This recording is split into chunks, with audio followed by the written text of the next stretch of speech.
engagement de l'État pour arriver petit à petit à ce qu'il y ait sur les territoires des engagements financiers de part des collectivités territoriales. Et donc, ça serait selon la région, selon le territoire, des inégalités qui se creuseraient parce que toutes les institutions de territoire n'ont pas les mêmes capacités financières. Et bon, moi je partage ce qui a été dit par rapport à la sécurité sociale. Il faut y venir à la cause. Depuis qu'elle a 70 ans, la sécurité sociale, elle a été depuis 70 ans attaquée par le patronat, le MEDEF, ça ne s'appelait pas le MEDEF à l'époque, le CNPF, le MEDEF, et tous les gouvernements qui se sont succédés n'ont eu de cesse que d'avoir comme fil conducteur des politiques ce que l'on appelle les réductions de dépenses de santé, mais en fait, ce sont les réductions de dépenses de santé remboursées. Parce que là où c'est pas remboursé, ça peut coûter très cher, c'est ce qu'a dit M. Todebouy, c'est-à-dire que celui qui a de l'argent, lui, ou David, celui qui a de l'argent, lui, va pouvoir aller se soigner. Et donc, la notion de service public, je suis tout à fait d'accord, la notion de service public, elle travaille l'idée que ce sont les populations les plus défavorisées qui en ont éminemment besoin, dans une solidarité avec l'ensemble de la population. C'est pour ça que ce comité de défense, il est à la fois un comité de défense par rapport à une situation précise qui s'exprime au-delà, parce qu'il y a quand même 1200 signatures sur la pétition, ce sont bien les gens qui s'expriment, et dans le même temps sur la volonté de construire un véritable service public de proximité qui soit national et en même temps territorial dans un lien de solidarité. En fonction de ce qu'il vous a dit, là, les chiffres, 29% de la population a cessé de se soigner pour raisons financières. C'est énorme, hein, à renoncer. C'est un chiffre officiel, hein, c'est pas inventé par nous. Et ça va continuer à grossir, compte tenu de l'orientation qui est prise par la ministre de la Santé et le gouvernement. Juste pour continuer avec ce de Claude, ça va continuer. Là, il y a le projet de loi sur le financement de la sécurité sociale 2016, là, donc, qui a été présenté à la commission des comptes de la Sécu le 24 septembre. C'est pas vieux. Donc, comme les précédents, c'est à nouveau des cadeaux offerts en exonération de cotisations sociales au patronat. Alors, de nouvelles baisses de cotisations employeurs-famille qui font partie du salaire socialisé. C'est le salarié qui a produit, parce que les patrons, ils appellent ça charge patronale. C'est l'argent des salariés, une grande partie. Donc, ne sont rien d'autre qu'une baisse de salaire qui vise à augmenter les profits des entreprises. Donc, en cette année anniversaire, 70e anniversaire de la Sécu, donc, ce projet de loi 2016 ne répond à rien aux enjeux d'une véritable protection sociale du XXIe siècle. Donc, la vraie réponse réside dans une réforme du fonds de financement de la Sécu visant à favoriser l'emploi et la croissance. Parce qu'il n'y a pas d'emploi, il n'y a pas de croissance, il y a du chômage, ça cotise moins. Donc, c'est ce débat-là qu'il faut ouvrir, le seul qui permettra de sortir des restrictions budgétaires imposées par le gouvernement Hollande et ceux précédents. Donc, au quotidien, les familles subissent les effets néfastes de cette logique d'austérité budgétaire, notamment en termes de baisse de leur pouvoir d'achat et de fermeture de services publics de proximité. Alors, on fait des économies sur le dos du peuple, des Français. Dans ce cadre-là, Mme Touraine vient d'annoncer une augmentation de l'ONDAM, Objectif national de dépenses d'assurance maladie, à plus 1,75% pour 2016. C'est la misère. La Fédération hospitalière de France, qui n'est ni le Parti communiste ni la CGT, revendique 4,4%. Revendique 4,4% d'augmentation de l'ONDAM. Tout confirme qu'effectivement, on est en train d'assécher complètement la sécurité sociale. C'est ça, c'est ce qu'on a dit, ce qu'a dit Alain, ce que j'ai dit. C'est ça l'objectif. Un petit morceau de sécurité sociale pour les pauvres et les autres, payer si vous voulez être soigné. C'est ça l'objectif. Pourquoi? Il y a bien une raison là encore. Parce qu'en payant comme ça rapporte à qui? Ça rapporte bien à quelqu'un. cherchez, vous trouverez qui c'est. Bien, parce qu'il y a une question qui vient jamais dans le débat, hein, ou qui vient très peu, c'est l'idée que les cotisations, ce qu'on appelle, ce que eux ils appellent les charges, mais les cotisations sociales, échappent complètement à la loi du marché. Et comme ça leur échappe depuis 1945, le grand patronat essaye de récupérer cette manne financière qui est à la hauteur aujourd'hui de quasiment le budget de l'État, parce que c'est ça aussi. Donc tout est bon pour renvoyer sur l'assurantiel ce qui est source de profit immédiat. Et c'est pour ça que nous défendons l'idée, alors là je parle en tant que responsable communiste de la fédération, que la sécurité sociale elle doit rembourser à 100%. Elle doit rembourser à 100%. C'est important. Pour quelle raison? Parce que quand Claude dit il y a à peu près 29% des gens qui ont renoncé à se soigner, c'est aussi parce que le fait que la sécurité sociale rembourse de moins en moins, on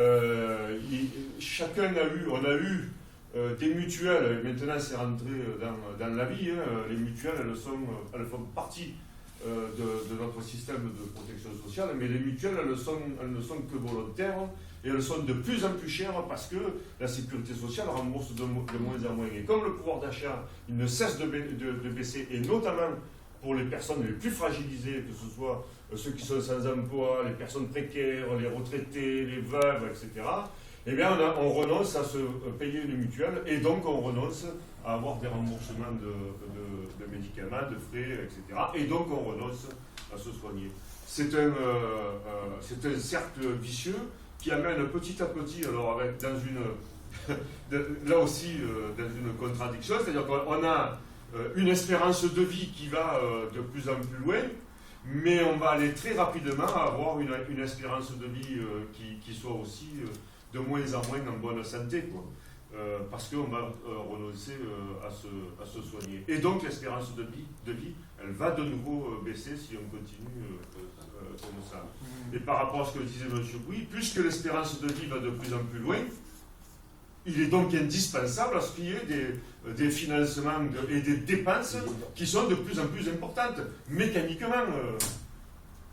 Il ne s'agit pas donc de se dire il faut réduire les dépenses, il faut voir les dépenses et en même temps travailler sur la question des recettes pour que tous, autant que nous sommes dans ce pays, nous puissions avoir une sécurité sociale qui rembourse à 100% l'intégralité des dépenses de santé notamment. Il faut bien voir que la sécurité sociale n'est pas malade de trop de dépenses, elle est malade d'une insuffisance de recettes.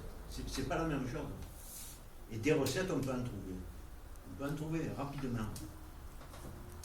Le patronat bénéficie de 30 milliards par an d'exonération de cotisations sociales. 30 milliards. Ensuite, il y a des taxes et impôts qui devraient revenir à la sécurité sociale qui ne sont pas versés. Par exemple, taxes sur les tabacs, 7,8 milliards par an. Ce n'est pas reversé à la sécurité sociale. Pourtant, elles ont été votées. Taxes sur les primes d'assurance automobile, 1,5 milliard par an. Taxes sur les industries polluantes, 1,2 milliard par an.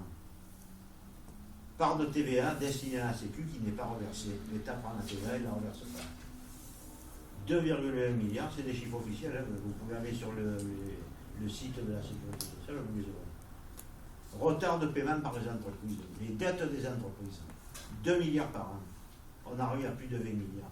Plus 30 milliards d'exonération de cotisation sociale.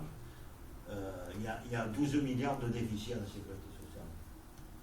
Non seulement on peut combler, mais on peut largement améliorer. C'est ça la réalité. Voilà, moi je crois que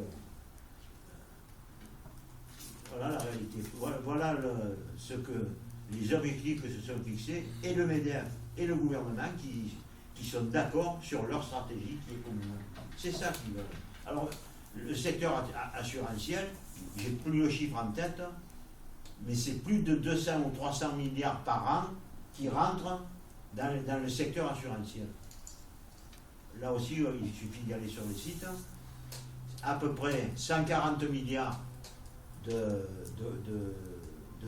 remboursement effectué, près de 400 milliards de recettes. Et le reste, c'est quoi? C'est ça tous les chiffres de la Sécu.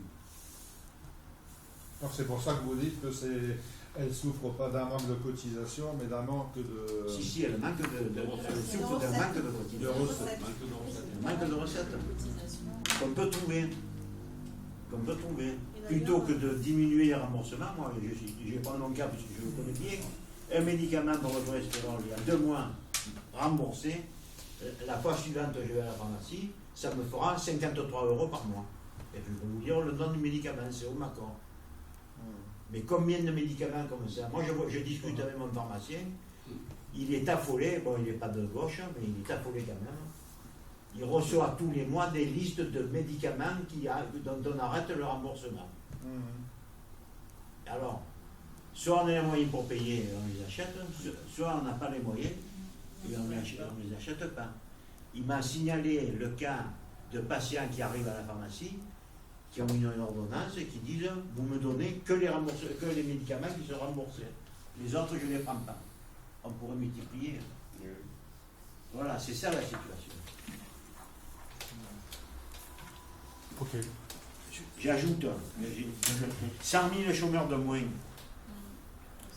100 000, c'est pas énorme, 100 000. 2,5 milliards de plus de cotisation à la Sécu par an. 1% d'augmentation de la masse salariale du pays. 1%. 2 milliards de plus de cotisation à la sécurité sociale. On pourrait continuer indéfiniment sur les moyens de financer la sécurité sociale. Et ça n'a pas été abordé par rapport aux recettes possibles. L'égalité homme-femme salariale entre les hommes et les femmes, qui est toujours pas égalitaire, on va dire, malgré 9 lois, ça rapporterait aussi quelques milliards de plus à la sécurité. Il a parlé, juste pour finir, l'objectif national dépenses de l'assurance maladie, l'ONDAM, là, qui est fixé effectivement dans le projet de loi de 2016, en 1975, il a subi une cure d'austérité de 15% parce qu'il était à 2,05 l'année dernière. Donc nous, on revendique qu'il a du chiffre 4. Reparlez-moi un peu là, de l'égalité homme-femme. Là, comment est-ce que ça jouerait positivement? L'égalité homme-femme, il est bien connu qu'au minimum, les femmes en France sont payées 20% de moins que les hommes. D'accord, si elles étaient payées au niveau, plus les salaires augmentent, plus le salaire des femmes augmente, plus il y a de cotisations qui rentrent dans la sécurité sociale. Après, la vraie question, c'est est-ce que les entreprises, elles peuvent payer? C'est ça la vraie question. On dit les entreprises, elles ne peuvent pas payer une augmentation de cotisation parce que quand on dit augmenter les recettes, vous avez bien entendu qu'on n'est pas dans une démarche d'augmenter les cotisations pour les salariés. C'est pas de ça dont il s'agit. C'est au contraire d'élargir l'assiette de cotisation à toutes les richesses qui sont créées dans l'entreprise et pour lesquelles il n'y a pas de cotisation. Mais quand même, dans les 6 premiers mois de l'année, il y a 38 entreprises du CAC 40 qui ont réalisé 40 milliards de bénéfices, 40 milliards d'euros de bénéfices sur les 6 premiers mois de l'année. C'est plus 37% par rapport aux 6 premiers mois de l'année de l'année dernière. Donc de l'argent, il y en a, et on peut faire des démonstrations comme ça sur beaucoup de points, où la vraie question, c'est d'avoir le courage politique, à un moment donné, de faire ce que le président de la République il avait dit pendant sa campagne au projet, c'est-à-dire mon ennemi, c'est la finance, et donc je prends l'argent là où il est.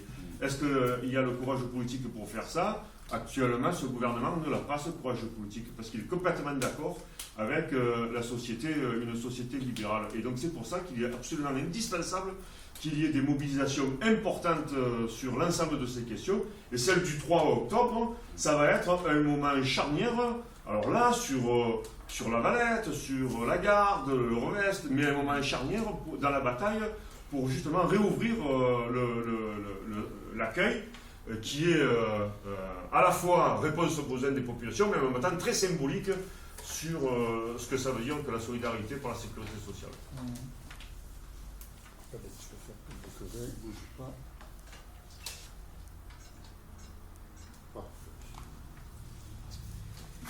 Voilà, c'est plus si elle va se soutenir. Et ouais. Parce que si on rentre sur le financement, je veux dire après, lutter contre la nuit et la CGT, parce qu'effectivement, financement, ça oblige à avoir une mutuelle obligatoire. Et quand tout ce qui est mutuelle obligatoire, ça veut dire exonération de cotisation à la Sécu. C'est pour ça qu'on est contre ce troc, puisque toutes les entreprises qui sont au CAC 40, ils sont exonérées de charges sociales pour les salaires qui sont 1,6% de le SMIC. Ça veut dire que quelqu'un qui gagne 2 000 euros, les grosses entreprises ne payent pas de charges sociales dessus. C'est différent chez les PME. Parce que souvent, quand on parle des patrons, d'exonération, il y a beaucoup de mélange, mais les entreprises de CAC 40, elles sont exonérées sur les salaires et c'est 6 fois et demi le SMIC. Le SMIC, c'est ça. Vous avez de quoi faire une page entière, hein. Rappelez dans 5 minutes. Ça va tellement mal dans les grandes entreprises. Ça a été publié par les médias récemment. Il a été voir les salaires des patrons. Ça va mal. Ils touchent quand même 1,5 million par an pour certains, d'autres plus, de salaire. Il n'y a pas 1 million, il n'y a pas d'argent. C'est extraordinaire. La pétition va vivre après le 3 octobre encore? Ou elle est prévue, là vous l'avez commencé? Non, c'est samedi le 3.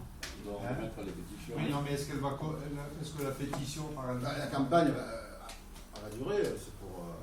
Non, mais alors on ne la renouvelle pas sur... D'ailleurs, sur le marché, c'est que le lundi. Hein.